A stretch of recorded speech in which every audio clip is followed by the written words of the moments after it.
Right. ఇక యావత్ దేశం చూపు ఇప్పుడు పార్లమెంటు వైపు చూస్తున్న పరిస్థితి. రాజకీయ పార్టీలే కాదు, ప్రజలు కూడా ఆసక్తిగా గమనిస్తున్నారు.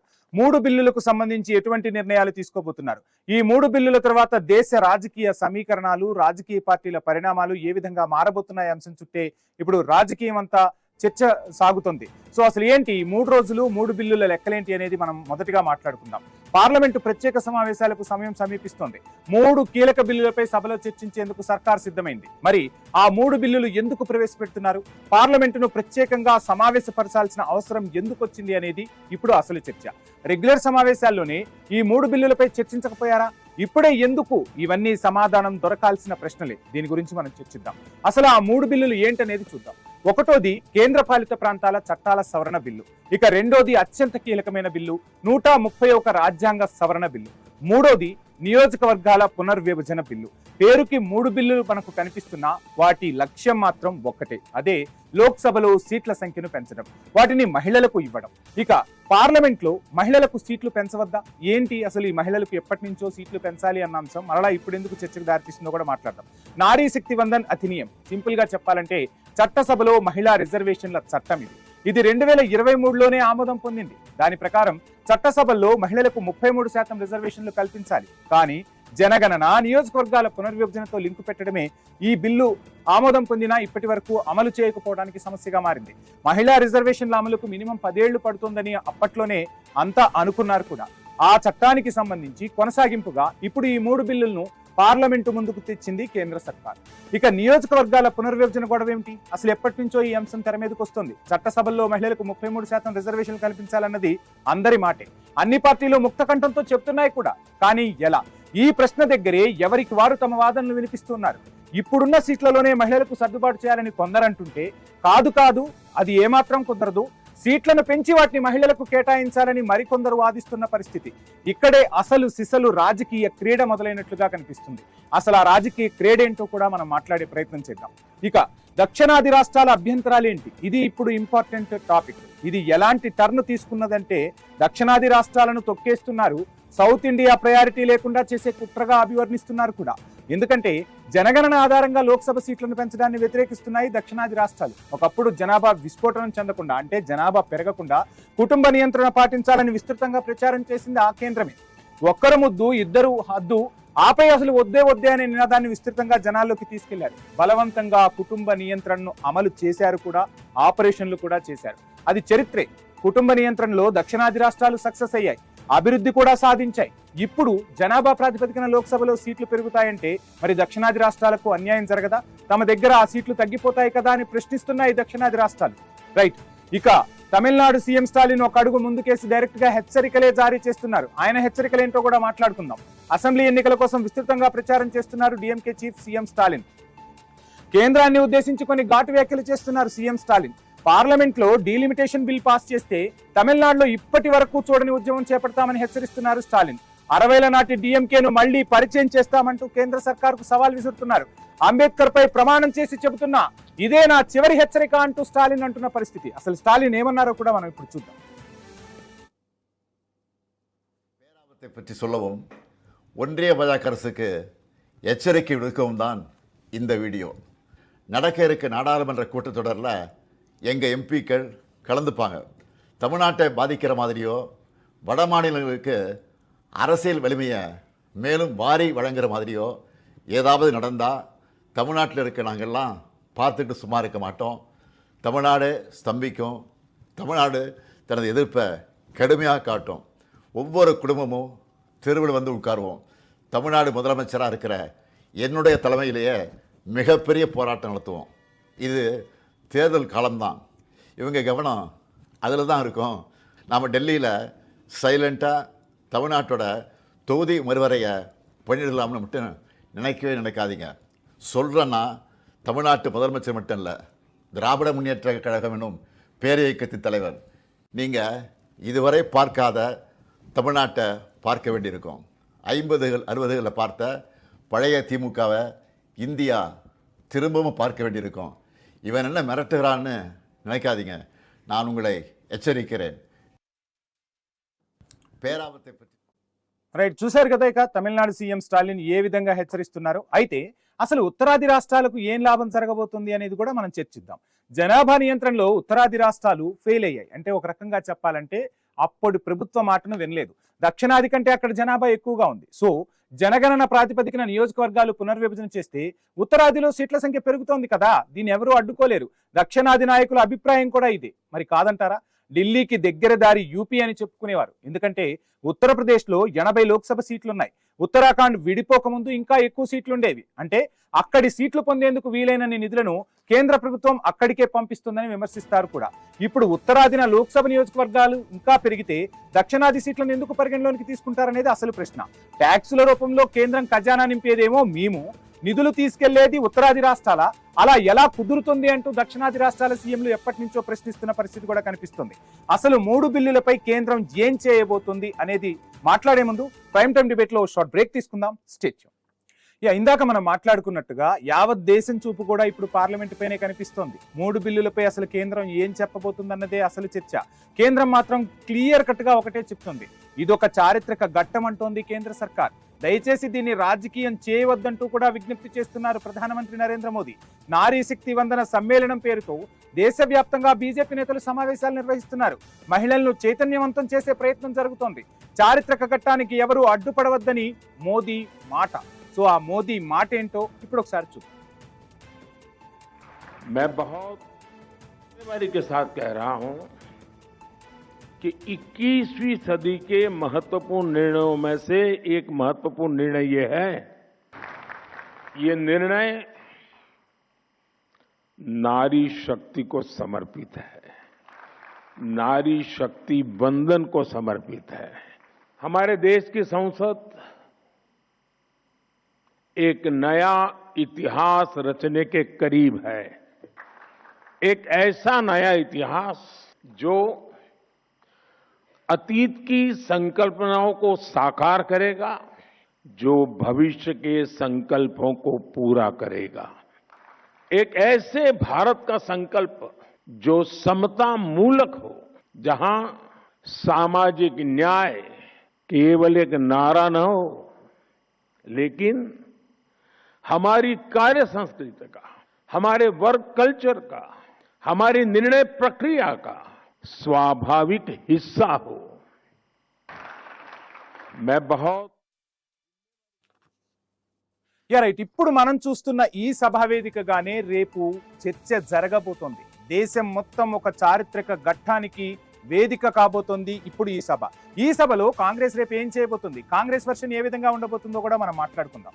మహిళలకు చట్టసభల్లో 33% రిజర్వేషన్లు కల్పిస్తామంటే తామెందుకు అడ్డుకుంటామంటోంది కాంగ్రెస్. కానీ పార్లమెంటు ప్రత్యేక సమావేశాల్లో తెస్తున్న 3 బిల్లులపై మాత్రం అభ్యంతరం చెప్తోంది ప్రతిపక్ష కాంగ్రెస్. రాజకీయంగా పైచేయి సాధించడంతో పాటు పార్టీకి డ్యామేజ్ కాకుండా ఎలాంటి వ్యూహం అమలు చేయాలో చర్చోపచర్చలు జరుగుతున్నాయి. మోదీ మాటల వెనక రాజకీయం ఉందని కాంగ్రెస్ సీనియర్లు విమర్శిస్తున్నారు కూడా. సో ఖర్గే ఏమన్నారో కూడా చూద్దాం. Delimitation, they are also playing some tricks. Therefore, all party we are going to take one stand. We unitedly should fight in Parliament and all opposition parties unitedly, and this is the only thing I want to convey you, because we are united in this, and unitedly we have decided, and we'll oppose this bill. But I want to tell you, we are not against the reservation.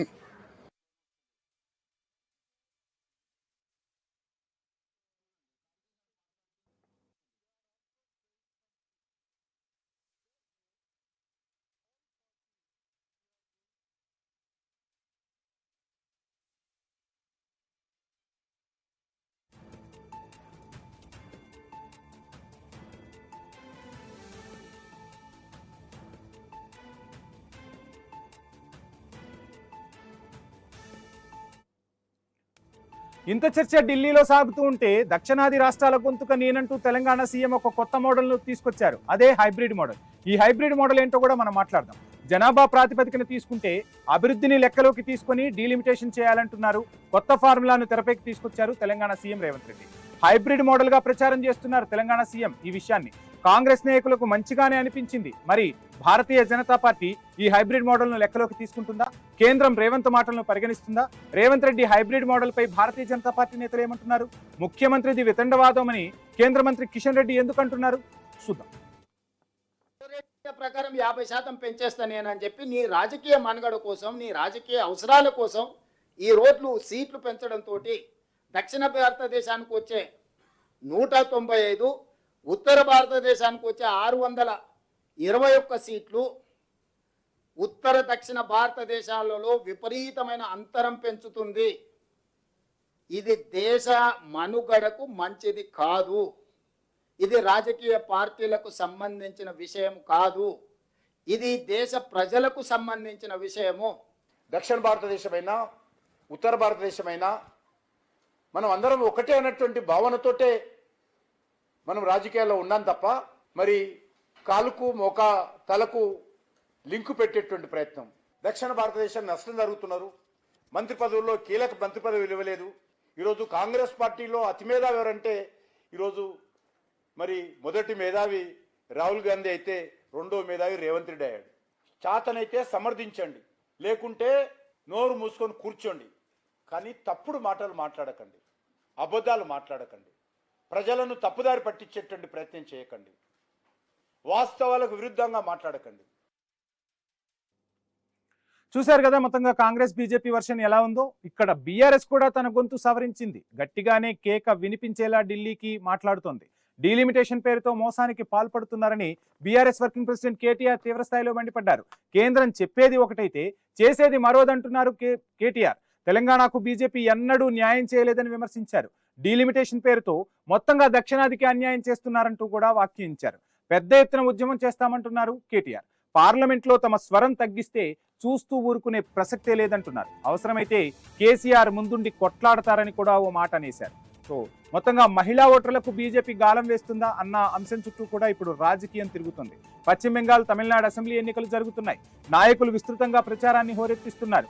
ఈ రెండు రాష్ట్రాల్లో పాగా వేయాలని Bharatiya Janata party కీలకంగా అడుగులు వేస్తుంది. ఈ సమయంలో పార్లమెంటు ప్రత్యేక సమావేశాలు ఏర్పాటు చేయడం Bharatiya Janata party game plan లో భాగమని డిఎంకే, తృణమూల్ కాంగ్రెస్ కూడా విమర్శలు ఎక్కుపెట్టాయి. తమ రాష్ట్రాల్లో మహిళా ఓటర్లకు గాలం వేసే రాజకీయ అంశంగా ఈ అంశాన్ని చూస్తున్నాం, తీవ్రంగా దీన్ని కొట్టిపారేస్తున్నామన్నారు. వాళ్ళ విమర్శల్లో నిజంగా బలముందా? రెండు రాష్ట్రాల కోసం కేంద్రం ఇంతటి కీలకమైన నిర్ణయం తీసుకుంటుందా అనేది కూడా మనం చర్చిద్దాం. సో మొత్తంగా ఈ బిల్లు మొత్తం రేపు ఇదే ఇప్పుడు మనం చూస్తున్న ఏదైతే ఉందో ఈ సభలో తీవ్ర దుమారం రేపే అవకాశాలు కనిపిస్తున్నాయి. చర్చలు జరగబోతున్నాయి. దేశం మొత్తంగా ఒక చారిత్రక ఘట్టమైతే ఆవిష్కృతం కాబోతోంది. సో ఇదే అంశానికి సంబంధించి మనం మాట్లాడదాం. ఈ అంశానికి సంబంధించి మనతో మాట్లాడేందుకు పల్లె రామచంద్ర గౌడ్ గారు, టీపీసీసీ అధికార ప్రతినిధి, జూమ్ లో జాయిన్ అయ్యారు. అదేవిధంగా కాంబోజ్ వెంకటేశ్వర్లు గారు, బీఆర్ఎస్ అధికార ప్రతినిధి, మరి కాసేపట్లో జాయిన్ అవుతారు. ఇక శంకరోళ్ల రవికుమార్ గారు, భారతీయ జనతా పార్టీ అధికార ప్రతినిధి, జూమ్ లో మరి కాసేపట్లో జాయిన్ అవుతారు. రామచంద్ర గౌడ్ గారు నమస్కారం అండి. నమస్కారం అండి. మొత్తంగా డీలిమిటేషన్ ఈ అంశం చుట్టే ఇప్పుడు భారతదేశ రాజకీయాలు తిరుగుతున్న పరిస్థితి. రేపు ఏం జరగబోతుందంటారు? డీలిమిటేషన్ కు మీరు వ్యతిరేకమా? మీ సీఎం ఒక కొత్త మోడల్ ని తీసుకొచ్చారు, హైబ్రిడ్ మోడల్ అంటూ రేవంత్ మాట్లాడుతున్న పరిస్థితి. సో ఏంటి, ఏం జరగబోతుంది? దక్షిణాది రాష్ట్రాలకు అన్యాయం జరుగుతుందని చెప్తున్నారు. రేపు బిల్లు 3 రోజుల పాటు చర్చలు జరగబోతున్నాయి. మహిళలకు సంబంధించి కూడా రిజర్వేషన్ బిల్లు ఆమోదం పొందడం స్పష్టంగా కనిపిస్తోంది. సో ఎలా చూస్తున్నారు ఈ అంశాన్ని, ఏం చెప్పదలుచుకున్నారు? నిజానికి మనకు జనాభా ప్రాతిపదికంగా మనము జనాభా కంట్రోల్ అంటే నియంత్రణలో మనకు సీట్లు తగ్గిపోతున్నాయి, ఎంపీ సీట్లు. మొదటి నుంచి కూడా మనము అంటే న్యాయంగా కూడా జనాభా కంట్రోల్ చేయడం జరిగింది. ఉత్తర ప్రాంతం అంటే నార్త్ సౌత్ లో ఎఫెక్ట్ బాగా అయిపోయింది. అంటే అక్కడ ఉత్తరప్రదేశ్, ఢిల్లీ ఏరియాల్లో ఎక్కువ జనాభా, అధిక జనాభాతో అక్కడ ఉన్నారు. మన దక్షిణ ప్రాంతంలో సౌత్ లో జనాభా కంట్రోల్ చేసి ఇట్లా నియంత్రణలో తగ్గిపోయింది. దాంట్లో వ్యత్యాసం పెరిగిపోయింది. ఆ పెరుగుదలను మనం ఏమైతుందంటే ఇక్కడ మనము కట్టే ట్యాక్స్ అనుకోండి, జీపీ అంటే ప్రతిదీ కూడా మన వనరులన్నింటినీ ఇక్కడ మనం కట్టిన దాంట్లో మనకు పర్సంటేజ్ తక్కువచ్చుకుంటా మనం ₹1 ట్యాక్స్ పే చేసుకుంటే కేంద్ర ప్రభుత్వానికి మనం చెల్లిస్తే మనకు 30-35 పైసలు ఇచ్చుకుంటా. అదే ఉత్తరప్రదేశ్, బీహార్ ప్రాంతాల్లో కు గుజరాత్ కు ఎక్కువ నిధులు ఇవ్వడం జరుగుతుంది. దాంట్లో వ్యత్యాసం జరుగుతుంది. తర్వాత ఇప్పుడు కూడా ఎంపీ సీట్లను డిలిమిటేషన్ లో కూడా పెరిగితే దాంట్లో వాళ్ళకి సీట్లు పెరుగుతున్నాయి, మనకు తగ్గుకుంటూ వచ్చినాయి ఇంతవరకు అయితే. అదే రకంగా కూడా భవిష్యత్తులో జరుగుతుంది. ఇంకోటి మహిళా బిల్లుల్లో మహిళలకు సంబంధించిన 33% లో కాంగ్రెస్ పార్టీ సపోర్ట్ చేస్తుంది. ఖచ్చితంగా రావాలి. దాంట్లో కూడా బీసీలకు ప్రతి వర్గానికి కూడా ఇచ్చే రకంగా ఉండాలి. దాంట్లో 33% కు కాంగ్రెస్ పార్టీ ఆమోదంగా సపోర్ట్ ఉంటది. మహిళలకు ఇచ్చే పర్సంటేజ్ లో 33% ఏంటి ఏంటి మొత్తంగా కిషన్ రెడ్డి గారు తీవ్ర విమర్శలు చేస్తున్నారు. భారతదేశంలో మేధావుల్లో మొదటి మేధావి రాహుల్ గాంధీ అయితే ఇక రెండో మేధావి రేవంత్ రెడ్డి. ఈ మేధావులు చెప్పేది మనం వినాలా? ఇంత మంచి చర్చ జరుగుతోంది, ఇంత మంచి అవకాశం దేశ ప్రజలకు మనం ఇస్తూ ఉన్నాం, ఒక మంచి చట్టాన్ని తీసుకొస్తుంటే దీనికి మోకాలు అడ్డుతూ ఉన్నారు. మీరు చేయలేరు, చేసేదాన్ని విమర్శిస్తూ ఉంటారు, గప్చిప్ గా కూర్చోండి అంటూ కిషన్ రెడ్డి చెప్తున్నారు. సో ఎలా చూస్తున్నారు కిషన్ రెడ్డి కమెంట్స్ ని? కిషన్ రెడ్డి గారు మాట్లాడుట్లా సమంజసంగా లేదు. ఎందుకంటే మన దక్షిణ ప్రాంతంలో, దక్షిణ భారతదేశంలో 5 రాష్ట్రాలకు ఎఫెక్ట్ బాగా అవుతుంది. దాంట్లో మనం చేసినది ఏంటంటే నిజంగా న్యాయంగా మనము అంటే జనాభా కంట్రోల్ చేయడం జరిగింది. జనాభా కంట్రోల్ చేసిట్ల దాంట్లో మనం తగ్గిపోయింది, వాళ్ళకి జనాభా పెరిగిపోయింది. అది వ్యత్యాసం జరిగింది. దానికి ఎవరి తప్పు? వాళ్ళు అనాలోచితంగా చర్యలు చేసుట్లనే ఉత్తర ప్రాంతంలో, ఉత్తర భారతదేశంలో వాళ్ళ జనాభా పెరిగిపోయి వాళ్ళకి సీట్లు పెరుగుతున్నాయి. దాంట్లో వ్యత్యాసం ఉన్నది. అది ఉన్నదాన్ని చెప్పుకోవట్ల తప్పేమున్నది? అది ఇప్పుడు కిషన్ రెడ్డి గారు మాట్లాడిన దాంట్లో కూడా తప్పే ఉన్నది. ఎందుకంటే వాళ్ళు చేసిన తప్పులు అంటే మనము ఏంటంటే ఆదర్శంగా తీసుకొని జనాభా కంట్రోల్ చేస్తుట్లా మనకు సీట్లు తగ్గుతున్నాయి. వాళ్ళు విచ్చలవిడిగా జనాభా పెరిగిపోవట్లా, జనాభా నియంత్రణ లేకుండా వాళ్ళకు పెరిగిపోతున్నది. అదే తేడా ఉంది కదా. దాన్ని బట్టి మనం కోరుకున్నది ఏంటంటే మనము ఇచ్చిన ట్యాక్స్ అంటే మనం ఇచ్చే జీడిపిని, తర్వాత మనం వచ్చే అంటే పన్నుల రూపకంగా వచ్చే దాంట్లో ఇవ్వాలని అడుగుతున్నాం. దాంట్లో ఏం లేదు. ప్రతి ఒక్కరు కూడా దాని గురించి ఆలోచన చేసి అఖిలపక్షంగా ఏర్పడి మేమైతే మహిళా బిల్లులకు ఎలాంటి ఇబ్బంది లేదు. దీంట్లో కూడా డిలిమిటేషన్ లో కూడా ఎవరికి అంటే దక్షిణ ప్రాంతానికి, ఉత్తర ప్రాంతానికి ఎక్కడ కూడా దక్షిణ భారతదేశానికి నష్టం జరగొద్దు. మనం ఇండియాలో ఉన్నామో అందరం కూడా సమానంగా చూడాలి. దాంట్లో ఇబ్బంది లేదు. కానీ ఇక్కడ జరిగేది ఏంటంటే జనాభా నియంత్రణ సరిగా చేయకుండా వాళ్ళు దక్షిణ ప్రాంతంలో ఎక్కువ మనకంటే మనకు నష్టం జరుగుతుంది. మాట్లాడదాం ఇదే అంశం గురించి మాట్లాడదాం, చర్చిద్దాం. శంకరవల్ల రవికుమార్ గారు నమస్కారం. నమస్తే. సో ఏంటి మొత్తంగా రేవంత్ రెడ్డి ఒక క్లియర్ కట్ స్టేట్మెంట్ ఇచ్చారు. ఈ స్టేట్మెంట్ కి సంబంధించి ప్రజల్లో కూడా పెద్ద ఎత్తున చర్చ సాగుతోంది. సో దక్షిణాది రాష్ట్రాలు ఫైనాన్షియల్ క్యాపిటల్, ఉత్తరాది రాష్ట్రాలేమో పొలిటికల్ క్యాపిటల్ గా మారిపోతున్నాయి. మనమేమో డబ్బులు సంపాదించి వాళ్ళకి ఇస్తూ ఉన్నాం, వాళ్ళు రాజ్యాలను ఏలుతూ ఉన్నారు. ఇప్పటికే ఈ అంతరం ఉంది. ఇక డీలిమిటేషన్ జరిగితే దక్షిణాది రాష్ట్రాలు సంబంధం లేకుండా ఉత్తరాది రాష్ట్రాల సీట్ల సంఖ్యతోనే కేంద్రంలో ప్రభుత్వాలు కొలువు తీరుతాయి. అప్పుడు మన పరిస్థితి ఇంకా దిగజారిపోతుందంటూ కూడా చెప్తూ ఉన్నారు. ఒక హైబ్రిడ్ విధానాన్ని కూడా తెరపైకి తీసుకొచ్చారు. సో ఎలా చూస్తున్నారు ఈ హైబ్రిడ్ విధానాన్ని? రేవంత్ వ్యాఖ్యలకి సంబంధించి ఏం కౌంటర్ ఇస్తారు? ముందుగా మీకు ప్రేక్షకులకి ప్యానెల్ ఉన్న మిత్రులిద్దరికి కూడా నమస్తే. మనం ఊరికే కన్ఫ్యూజ్ అవుతున్నాం. దీంట్లో 3 అంశాలు ఉన్నాయి. ఆ 3 అంశాలు ఏంటంటే ఉమెన్స్ రిజర్వేషన్ ఒకటి. కన్ఫ్యూజ్ అవుతున్నామా, కన్ఫ్యూజ్ చేస్తున్నారా మీరు? భారతీయ జనతా పార్టీ కన్ఫ్యూజ్ చేస్తుందా? లేదు, ఏం కన్ఫ్యూజన్ లేదు. ముఖ్యమంత్రి రేవంత్ రెడ్డి గారు కూడా కన్ఫ్యూజ్ అయినట్టే అనిపిస్తా ఉన్నది. ఆయన 3 అంశాల పైన లెటర్ రాసిండు. లెటర్ నా చేతిలో ఉంది. ఆయన రాసిన లెటర్ నా చేతిలో ఉంది. ఆయన మెన్షన్ చేసిన లెటర్ లో కూడా ఇక్కడ 3 అంశాలనే మెన్షన్ చేసిండు ఆయన కూడా. ఒకటేమో ఉమెన్స్ రిజర్వేషన్ బిల్లు, రెండోదేమో డీలిమిటేషన్ యాక్టివిటీ, మూడోదేమో సీట్ల సంఖ్య పెంపు. ఈ 3 కూడా డిఫరెంట్ అండి. 3 ఒకదానికి సంబంధం లేదు. కాకపోతే ఇంటర్ లింక్ లేదు, ఇండైరెక్ట్ లింక్ ఉంటుంది ఒకదానికి. అదే ఆ గేమ్ ప్లాన్ తోనే భారతీయ జనతా పార్టీ మూవ్ అవుతుంది అన్నది వినిపిస్తోంది కదా టాక్. నేనేమంటున్నా, మీరు దేనికి వ్యతిరేకం? ఈ 3 అంశాల్లో దేనికి వ్యతిరేకం? ఉమెన్స్ రిజర్వేషన్ బిల్లుకి వ్యతిరేకమా, లేకపోతే డీలిమిటేషన్ కి వ్యతిరేకమా? డీలిమిటేషన్ అంటే మీ యొక్క నియోజకవర్గాలని మళ్ళీ రిమార్క్ చేయడం, నియోజకవర్గాల యొక్క సరిహద్దులు నిర్ణయించడం, ఓటర్ల సంఖ్యను నిర్ణయించడం, అది డీలిమిటేషన్. సీట్ల సంఖ్య పెంచడం అనేది డిఫరెంట్. మళ్ళీ అది ఇంకొక ప్రాసెస్. డీలిమిటేషన్ అనేది ఇప్పుడు జరుగుతూనే ఉంటది. కామన్ గా జరిగే ప్రక్రియ. ఎప్పుడు 15 సంవత్సరాలకోసారో 10 సంవత్సరాలకోసారో డీలిమిటేషన్ జరుగుతూనే ఉంటది. ఒకటి ఇప్పుడు మొన్న ఎట్లయితే రేవంత్ రెడ్డి గారు జిహెచ్ఎంసీని 3 ముక్కలు ఎవరితో మాట్లాడకుండా కనీసం ఏ పార్టీ యొక్క కరెక్ట్ పాయింట్ మాట్లాడారు. మరి మీరు మాత్రం అందరితో, అన్ని రాష్ట్రాల ముఖ్యమంత్రులతో అందరితో మాట్లాడకుండా ఇంత పెద్ద అంశాన్ని దేశ రాజకీయాల్లో ఒక మార్పు వచ్చే అంశంపై నిర్ణయం తీసుకుంటున్నారుగా. అంటే అన్ని రాజకీయ పార్టీలు ఒకేదారని అనుకోవాలా? ఎవరి స్వార్థం కోసం వాళ్ళు చేసుకుంటూ వెళ్ళిపోతారా? మేము ఏ దానిపైన మేము అన్ని పార్టీలతో చర్చించలేదు చెప్పండి ఒకసారి. ఉమెన్స్ రిజర్వేషన్ బిల్లు పైన చర్చించలేదా? పార్లమెంట్ లో చర్చ జరిగింది. పార్లమెంట్ లో చర్చ జరుగుతుంది, కానీ అఖిల పక్షాన్ని సమావేశపరచడం, అన్ని రాష్ట్రాల ముఖ్యమంత్రుల అభిప్రాయాలు తీసుకోవటం ఇవేవి జరగట్లేదు. అండ్ మీపై ఇంకో విమర్శ కూడా వినిపిస్తోంది. తమిళనాడు అండ్ పశ్చిమ బెంగాల్ ఎన్నికలు జరుగుతున్న తరుణంలో అక్కడ మహిళా ఓటర్లను ఆకర్షించేందుకు ఈ చదరంగం ఆడుతున్నారన్న చర్చ కూడా సాగుతోంది. సో ఏంటి, ఏం ఆన్సర్ చేస్తారు? ఈ 5 రాష్ట్రాల్లో ఎన్నికలు జరుగుతున్నాయని చెప్పేసి 30 రాష్ట్రాల్లో జరగాల్సిన ప్రక్రియను ఆపుకుందామా? అట్లా ఆపుకుంటూ పోతే ప్రతి సంవత్సరం ఏదో 5 రాష్ట్రాల్లో ఎలక్షన్స్ ఉంటూనే ఉంటున్నాయి కదా. అంటే కరెక్ట్ టైం చూసి అది రీజన్ కాదు. నేను ఏమంటున్నానంటే వీళ్ళు దేనికి వ్యతిరేకంగా ఉన్నారో వీళ్ళు స్పష్టంగా చెప్పాలి. మహిళా రిజర్వేషన్ బిల్లుకు వ్యతిరేకం కాదంటూనే, మళ్ళీ డీలిమిటేషన్ కి వ్యతిరేకం కాదంటూనే, సీట్ల సంఖ్య అనేది ఏ విధంగా అయితే పెంచుతున్నారో మొత్తాన్ని కంక్లూజన్ అర్థమైందంటే సీట్ల సంఖ్య 50% ప్రోరటా బేసిస్ లో పెంచడం కాదు, 50% ప్రోరటా బేసిస్ లో పెంచాలా, 50% మెరిట్ బేసిస్ లో పెంచాలంటే. రవిశంకర్ గారు మీకే టైం ఇస్తాను రవికుమార్ గారు, మీకే టైం ఇస్తాను. ఒక షార్ట్ బ్రేక్ తీసుకుందాం. Stage back to prime time debate. Ravikumar గారు, మొత్తంగా తెలంగాణకు ఎటువంటి ప్రయోజనం జరగబోతుందంటే ఏం చెప్తారు ఈ డీలిమిటేషన్ తో? డీలిమిటేషన్ లో ఒక రాష్ట్రానికి ప్రయోజనం జరుగుతుంది, ఇంకో రాష్ట్రానికి నష్టం జరుగుతున్నది అనేది లేదండి. ఒక రాష్ట్రానికి ఎంతైతే ప్రయోజనం చేకూరుతుందో అంతే నిష్పత్తిలో వేరే రాష్ట్రాన్ని కూడా ప్రయోజనం చేకూరుతుంది. కాకపోతే అన్ని రాష్ట్రాలకు కలిపి పబ్లిక్ రిప్రజెంటేషన్, ఆ ప్రాతినిధ్యం ఏదైతే ఉంటుందో ఆ పబ్లిక్ రిప్రజెంటేషన్ హౌసెస్ లో పెరుగుతున్నది.